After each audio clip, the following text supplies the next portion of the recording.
SV6 news కు స్వాగతం. ముందుగా హెడ్లైన్స్. బోయినపల్లి న్యూ సిటీ కాలనీలో కొలువై ఉన్న వెంకటేశ్వర స్వామి దేవస్థానం 22వ బ్రహ్మోత్సవాలు వేద పండితుల సాక్షిగా ఆలయ చైర్మన్ జంపన్న ప్రతాప్ ఆధ్వర్యంలో భక్తి శ్రద్ధలతో కొనసాగుతున్నాయి.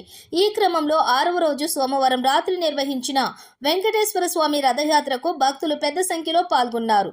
ఈ రథయాత్ర సోమవారం రాత్రి 7 గంటలకు మహాహారతి ఇచ్చి కొబ్బరికాయను కొట్టి రథయాత్రను బోర్డు మాజీ ఉపాధ్యక్షులు జంపన్న ప్రతాప్ ప్రారంభించారు.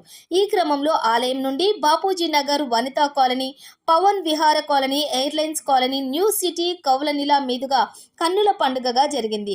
రథయాత్రలో చిన్న పెద్ద తేడా లేకుండా భక్తులు పురవీధులలో కన్నుల పండుగగా కొనసాగి న్యూ సిటీ మీదుగా ఊరేగించి తిరిగి ఆలయానికి చేర్చుకున్నారు. పలు చోట్ల ఉత్సవమూర్తులకు మంగళహారతి, రథాల ప్రతిష్ఠ చేసి కార్యక్రమాలను కన్నుల పండుగగా నిర్వహించారు.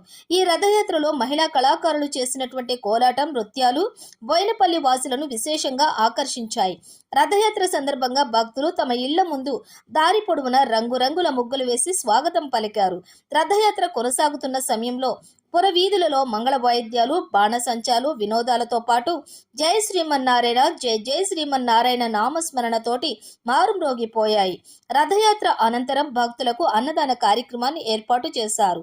ఈ కార్యక్రమంలోని బోర్డు మాజీ సభ్యురాలు జంపన్న విద్యావతి, లావణ్య, రాధిక, ఆలయ ప్రధాన అర్చకులు పవన్ స్వామి, అర్చకులు దీపక్ స్వామి, శ్రీధర్ స్వాములు, ఆలయ ప్రెసిడెంట్ నారాయణ, సెక్రటరీ లక్ష్మణ్, సభ్యులు జగన్నాథం, రామ్మోహన్, సాంబశివరావు, నరసింగరావు, పెంటారెడ్డి, సుధీర్, రమేష్, సుమంత్ తదితరులు పాల్గొన్నారు.